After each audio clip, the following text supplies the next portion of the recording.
In just 7 catastrophic days, during October 1943, the United States 8th Air Force lost 148 heavy bombers over Germany. Nearly 1,500 American airmen were killed, wounded, or captured. The bloodshed was so devastating that American strategic bombing operations nearly collapsed entirely.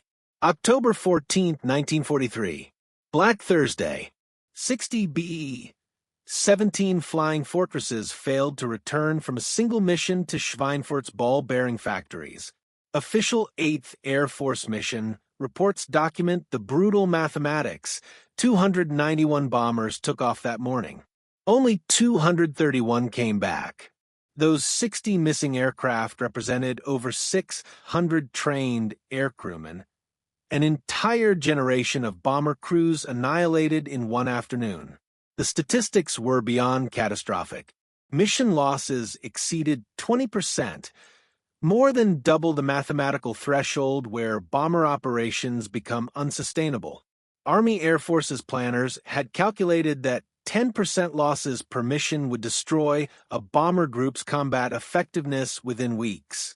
At Black Week's loss rates, the entire 8th Air Force would be mathematically eliminated in just 30 days of operations.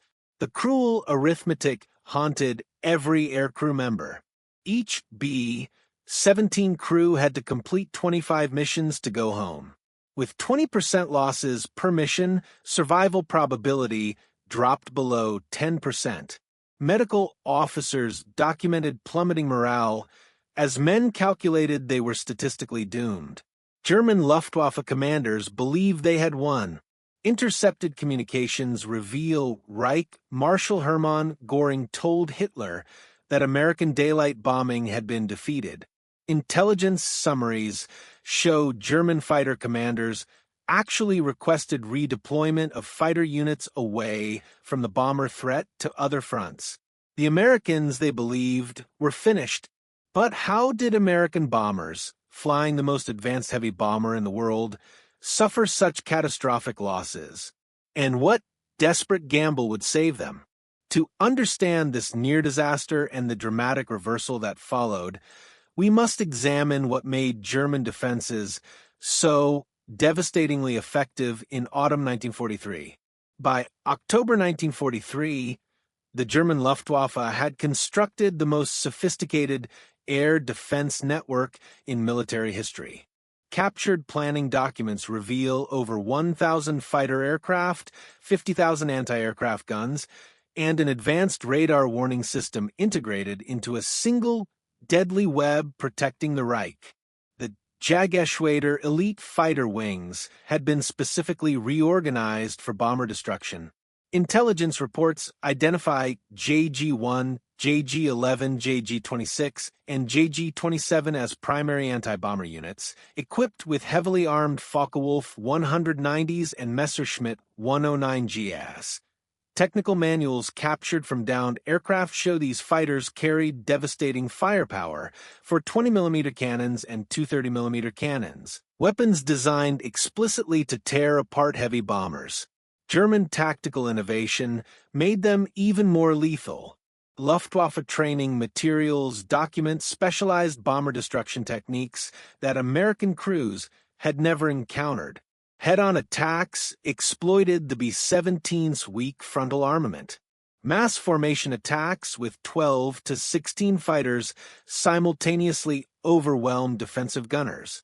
Air-to-air rockets launched from outside machine gun range turned bombers into flaming coffins before American gunners could even return fire. German confidence wasn't mere bravado, it was based on documented success. Luftwaffe General Adolf Galland, in his post-war memoir, described how German pilots called this period the Great Blow, believing they were destroying American air power completely. Interrogation reports from captured German pilots in autumn 1943 show consistent statements that American bombers cannot survive without fighter escort deep into Germany. The kill ratios seem to prove them right. German records claimed individual Luftwaffe aces were shooting down 3 to 5. bombers permission, Major Walter Osaw reportedly claimed 9 heavy bomber kills in October 1943 alone. While these numbers included typical combat, overclaiming, cross-referencing with American loss records confirms German pilots were achieving unprecedented success rates. German strategic assessments bordered on triumphant. Wehrmacht High Command intelligence summaries from October 1943, now preserved in the Bundesarchiv, calculated that American daylight bombing could be completely neutralized if current loss rates continued for just 60 days.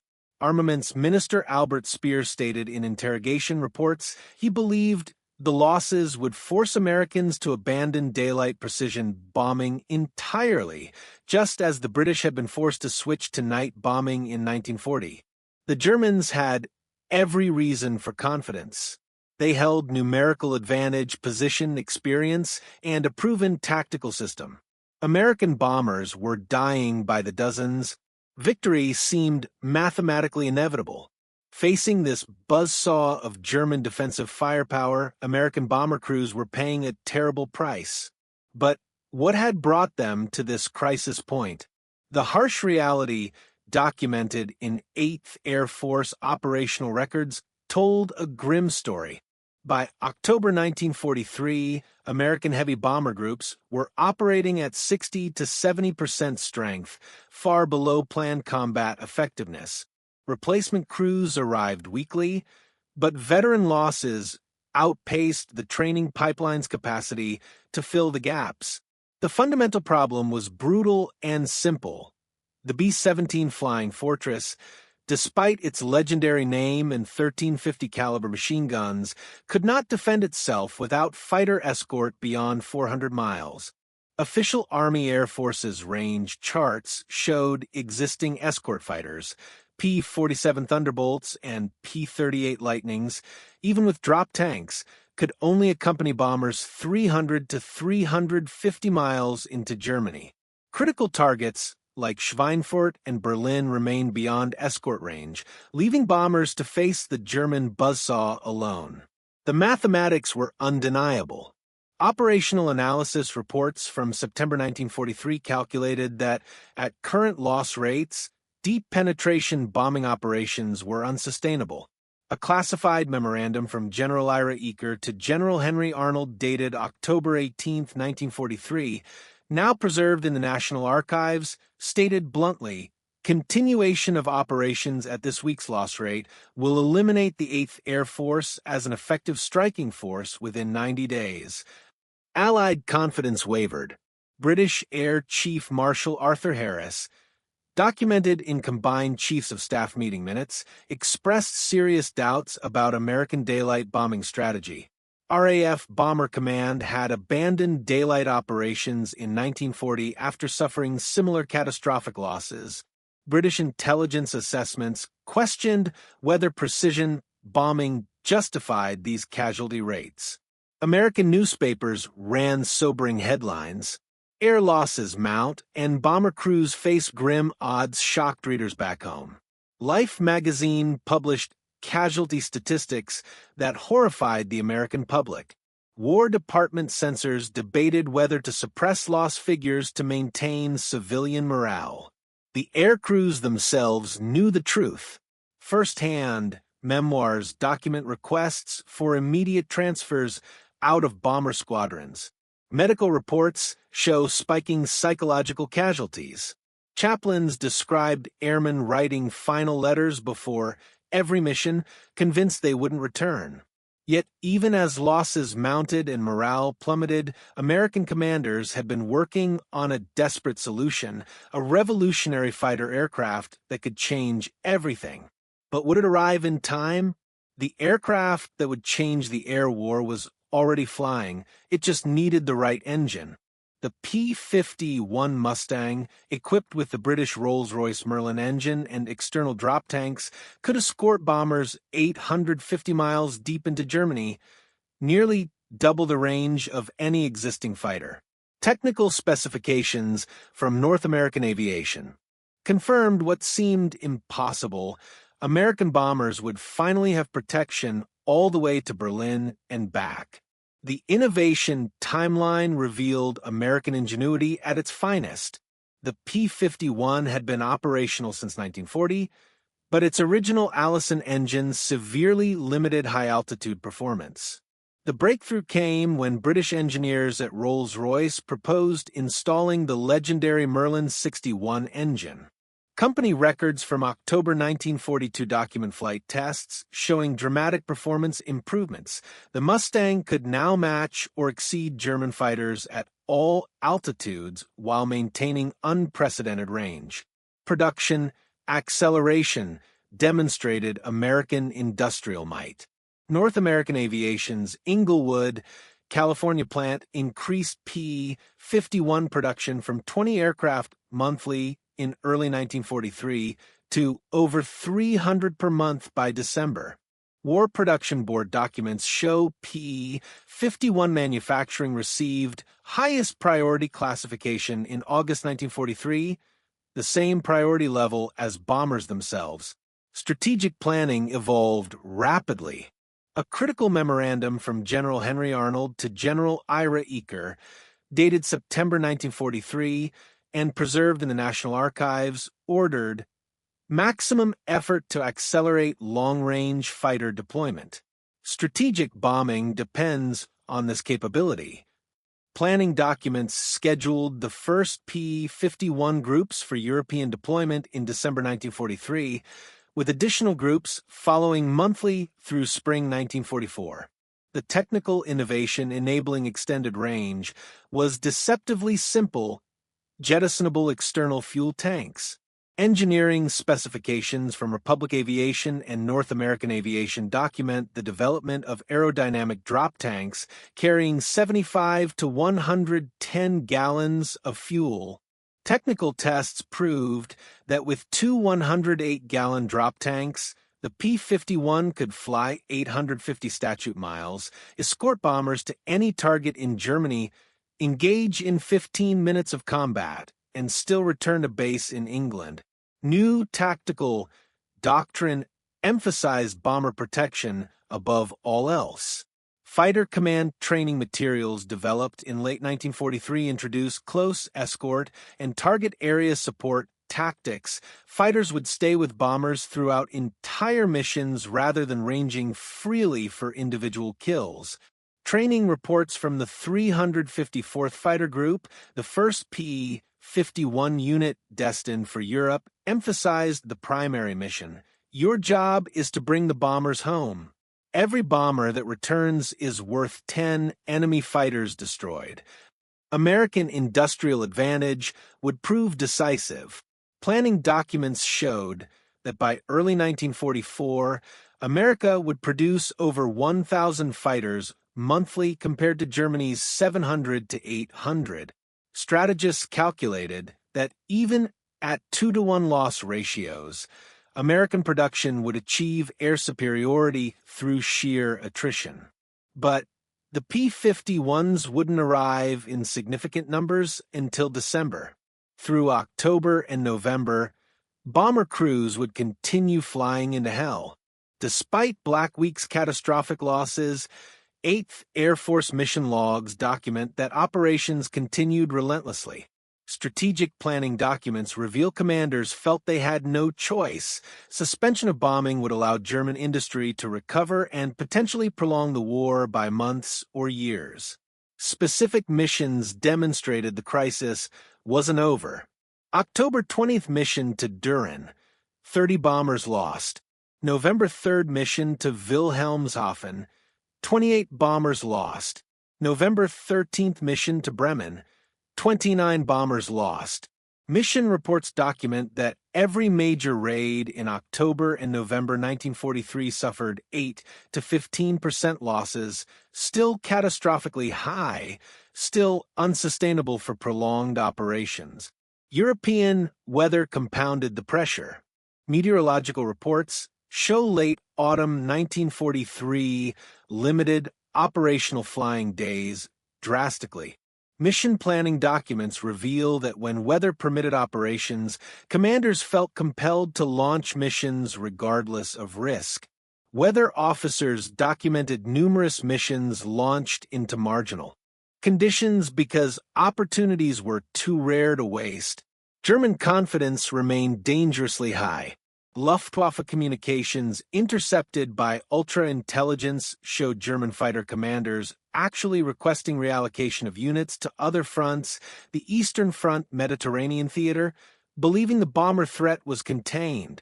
German strategic assessments from November 1943, captured after the war, predicted Americans would abandon daylight bombing by January 1944.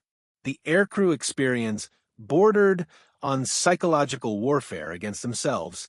Navigator Harry Crosby of the 100th Bomb Group described November 1943 as the month we all expected to die. Official chaplain reports document weekly memorial services for entire crews, 10 men at a time, mission after mission. Medical branch reports show increased requests for psychological evaluation and growing concerns about combat effectiveness degradation due to morale collapse. Personnel records reveal a replacement crisis developing. 8th Air Force personnel reports from November 1943 show bomber groups receiving replacement crews with as little as 10 hours training in aircraft type. Veteran crew members, documented in mission debriefing reports, expressed alarm about inexperienced crews making mistakes that kill everyone in the formation. Yet, behind the scenes, logistics preparation proceeded frantically. Service Command documents from November 1943 show preparation of fighter bases for new aircraft, fuel storage expansion, ammunition stockpiling, maintenance facility construction. Supply manifests document P-51 shipments aboard fast cargo vessels with Priority 1 classification, the highest possible. Correspondence between General Eaker and General Arnold in November repeatedly emphasized the same desperate message: require long-range fighter escort immediately. Current operations unsustainable. Arnold's responses promised: first P-51 groups arriving December, more following January. Then, in December's first week, the P-51 Mustangs began arriving in England. The first major test would come December 13th. December 13th, 1943 marked the turning point. Mission reports document the 354th Fighter Group, equipped with P-51B Mustangs, escorting bombers to Kiel over 400 miles into Germany. For the first time, American fighters flew the entire mission with the bombers from England to Target and back. The tactical impact was immediate and dramatic.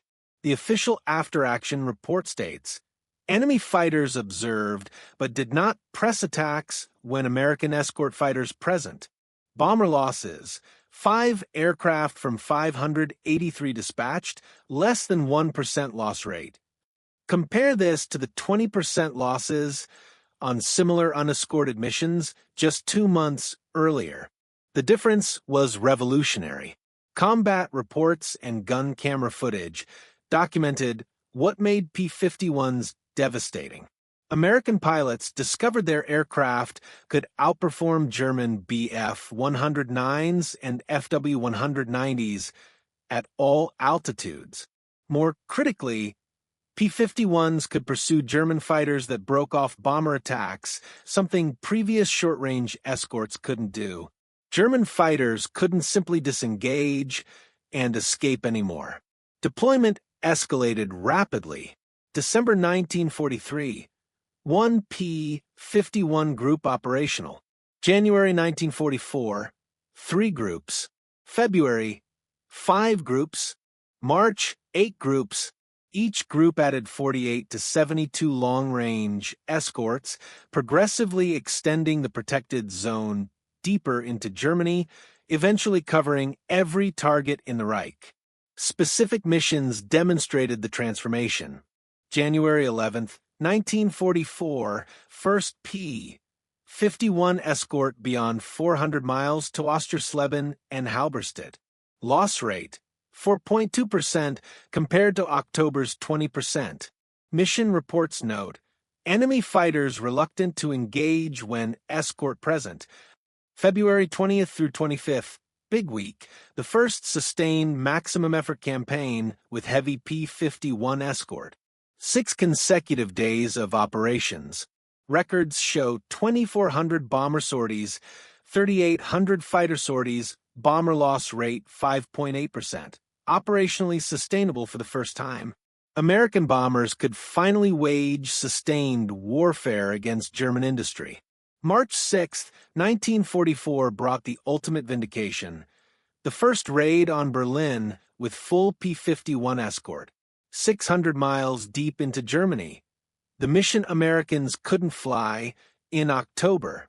Mission reports document 69 bombers lost from 730 dispatched, 9.5% loss rate.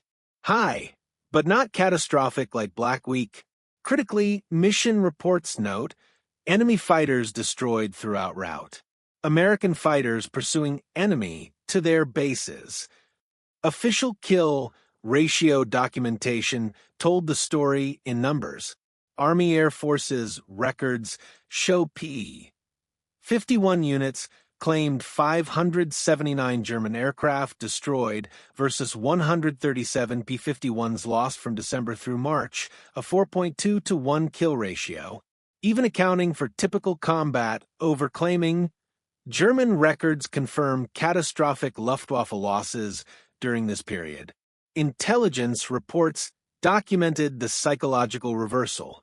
Ultra intercepts showed German fighter command messages expressing alarm about American fighter performance. Interrogation reports from captured German pilots in early 1944 described fear of the Mustang, a complete reversal from October when German pilots expressed confidence they had defeated American bombing. Loss rate analysis reveals the cumulative transformation. October 1943, 20% plus permission. December 1943, 5 to 8%. February 1944, 4 to 6%. March 1944, 3 to 5%. Finally sustainable. Operational tempo exploded with sustainable losses.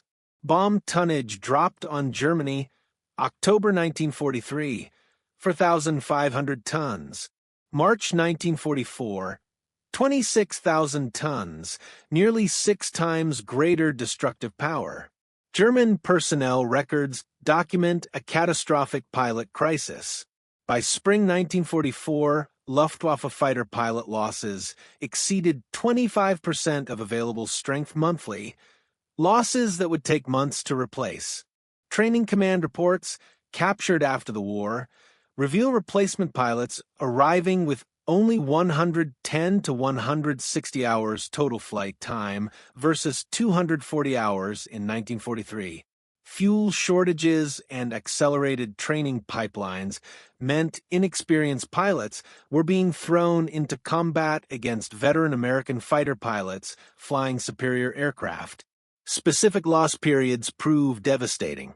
During Big Week, February 20th through 25th, 1944, Luftwaffe records admit to 355 fighters destroyed and over 100 pilots killed.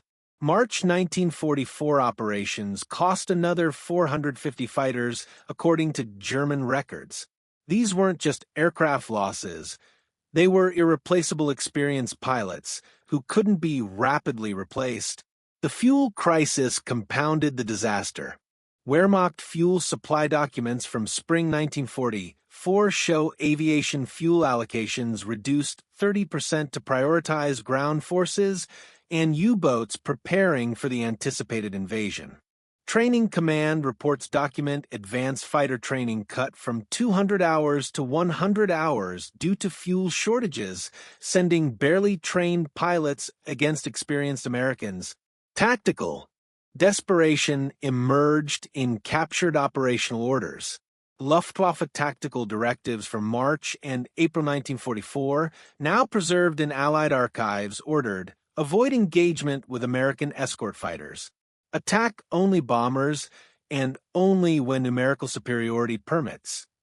Compare this to October 1943 directives ordering aggressive engagement of all American aircraft. The Germans had gone from hunters to hunted. Interrogation reports reveal the psychological collapse. A captured Bf-109 pilot, interrogated in April 1944, stated, "We are sent against 1,000 bombers escorted by 800 fighters with 30 to 40 aircraft. It is suicide." Another report quotes a German flight instructor, "I am sending boys to their deaths. They have no chance against the experienced American pilots." Command crisis followed tactical failure. Records document multiple Luftwaffe fighter command leadership changes in early 1944 as commanders were relieved for failing to stop American bombers. General Adolf Galland described crisis meetings at the Reich Air Ministry where no solution could be found. Production couldn't compensate for losses. Despite increased fighter production, German records show 25,000 fighters produced in 1944. Replacement couldn't keep pace. More critically, fuel shortages grounded aircraft. Luftwaffe strength reports from June 1944 show 1,500 fighters operationally ready, but only 600 could be fueled for missions. Wehrmacht strategic planning documents from spring 1944 acknowledge air superiority over Reich territory can no longer be assured, complete reversal from October's confident predictions. Combined Chiefs of Staff assessment documents reveal immediate strategic transformation. Minutes from February and March 1944 planning meetings show American daylight bombing strategy, questioned just months earlier, now received full Allied endorsement. Strategic planners could finally count on sustained bombing operations in all-war planning, a fundamental shift that enabled Operation Overlord itself. SHAF planning documents demonstrate the D-Day connection explicitly. Operation Overlord plans from spring 1944 list air superiority as assured for the first time. Transportation plan documents show heavy bombers could now attack French rail targets without prohibitive losses, critical for isolating Normandy beaches from German reinforcement. This capability simply didn't exist in October 1943. United States Strategic Bombing Survey reports document devastating German industrial impact. Aircraft production disrupted by systematic attacks on component factories. Synthetic fuel production reduced 50% from sustained bombing between March and June 1944. Ball bearing production at Schweinfurt, the target that cost 60 bombers in October, cut 67%. Transportation networks, systematic destruction beginning April 1944 crippled German logistics. OSS reports from spring 1944 document psychological impact on German civilians. Field reports describe increased fear of daylight raids as American bombers appeared daily. Intercepted German radio broadcasts show authorities struggling desperately to maintain civilian morale. Armaments Minister Albert Speer testified at Nuremberg that spring 1944 bombing represented the beginning of the end for German war production. Operational expansion statistics tell the transformation story. 8th Air Force mission reports show October 1943, 8 operational days, 1,000 bomber sorties for 1,500 tons of bombs. March 1944, 16 operational days, 7,300 bomber sorties, 26,000 tons. June 1944, 22 operational days, 22,000 bomber sorties, 60,000 tons of bombs dropped. New tactical missions emerged with air superiority.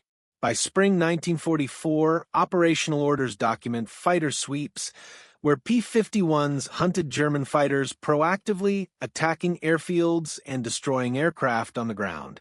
Mission reports document these freelance missions. destroyed hundreds of German aircraft at their bases, losses Germany couldn't replace. Captured Wehrmacht documents reveal cascading ground force effects. Operations orders from May and June 1944 show ground commanders complaining bitterly about inadequate air support. Luftwaffe operational reports acknowledge they could not contest Allied air superiority over France during D-Day, direct result of fighter force destruction in early 1944 battles. The human cost remains substantial. Casualty records document over 10,000 American airmen killed or captured from December 1943 through June 1944. But unlike Black Week's unsustainable losses, these casualties occurred while achieving decisive strategic victory. Air Force Historical Research Agency assessment decisive air power over Europe establishes the fundamental strategic lesson. The P-51 Mustang's deployment represents the pivotal moment when strategic bombing became strategically decisive. Before December 1943, German industry could absorb sporadic attacks. After March 1944, sustained bombing became an irresistible force. This conclusion represents consensus among military historians studying the air campaign. Tactical innovation, legacy, profoundly shaped post-war air doctrine. USAF Tactical Manual AFM 1-1, published in 1953, codified lessons learned in 1944. Fighter escort is not merely defensive. Offensive fighter operations to achieve air superiority enable bomber operations. This doctrine, rooted directly in the 1944 experience, guided United States Air Force operations through Korea, Vietnam, and Desert Storm. Air superiority became recognized as the foundation enabling all other air operations. Technological validation extended beyond World War II. The P-51 proved the long-range fighter concept viable against skeptics who believed fighters couldn't match bombers' range. National Air and Space Museum technical historians document how P-51 success influenced jet fighter development. Fundamentally, range and endurance became as critical as speed and maneuverability in fighter design. F-86 Sabre, F-4 Phantom, and F-15 Eagle designs all prioritized range partially due to P-51 legacy, the lesson that fighters must go wherever bombers go. Strategic air power theory received crucial validation through practical demonstration. The United States Strategic Bombing Survey concluded strategic bombing shortened the war by 6 to 12 months, but only after achieving air superiority. Military historians at Air University cite this as validation of DeHette and Mitchell air power theories, with the critical caveat that air superiority must come first. Theory without air superiority proved worthless, as Black Week demonstrated catastrophically. Industrial mobilization lessons resonate through military planning today. The Industrial College of the Armed Forces case study American aircraft production in World War II emphasizes how American industrial capacity, producing 15,000 P-51s by war's end, overwhelmed German production of 36,000 total fighters. The lesson, industrial capacity, translates to military capability only when matched with tactical effectiveness and proper deployment.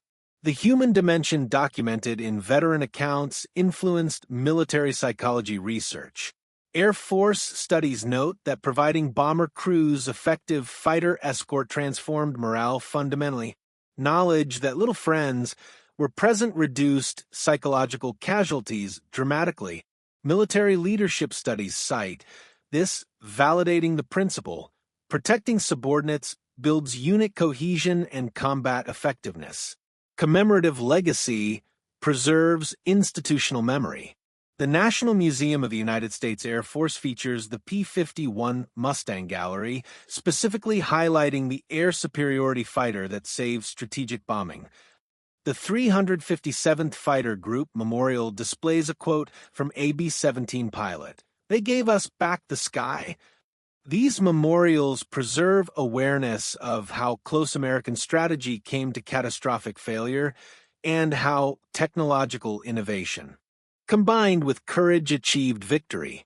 Alliance cooperation dimensions shaped NATO doctrine. The P-51 itself represented international collaboration, American airframe, British engine. NATO air doctrine studies cite this as early validation of alliance synergy principles still applied today. In just 4 months, October 1943 to February 1944, American forces transformed catastrophic defeat into complete air superiority over Germany. The statistics document an extraordinary reversal. 148 bombers lost in 7 days during Black Week became sustainable loss rates of 3 to 5% by spring 1944. The P-51 Mustang didn't just save the bomber offensive, it won the air war and enabled Allied victory in Europe. The human cost demands recognition. Over 26,000 8th Air Force airmen were killed in action during the war. Black Week represented the darkest days, when survival probability dropped below 10% and continuing operations seemed mathematically impossible. The courage of crews who kept flying into German guns, knowing their statistical odds were hopeless, represents one of the greatest demonstrations of American military determination in history. This transformation validates a fundamental lesson military historians emphasize: American military success combines industrial might, technological innovation, and unwavering courage. Germans held numerical advantage, defensive position, and combat experience in October 1943. Americans possessed industrial capacity to produce game-changing technology and the courage to keep fighting through the darkest period until that technology arrived and proved decisive. One final statistic illuminates total victory. By June 6, 1944, D-Day, Allied air forces achieved such complete air superiority that the Luftwaffe managed only 319 sorties over invasion beaches compared to 14,000 Allied sorties. German ground forces at Normandy fought without air support for the first time since 1939. This dominance began with P-51 Mustangs in December 1943. If this story of American bomber crews' courage during their darkest hour and the technological innovation that saved them amazed you, like this video and subscribe for more incredible World War II stories. Comment below what shocked you most. The 20% loss rates? That crews kept flying knowing the mathematics? Or how quickly P-51s reversed everything? Next week, how American submarines sank 55% of all Japanese shipping using torpedoes that didn't work for 2 years. Hit that notification bell. Check the description for National World War II Museum resources, National Museum of the United States Air Force P-51 exhibit information, and recommended military history books documenting these events. Black Week tested American resolve like few battles ever have. The men who flew through it proved American forces adapt, innovate, and win.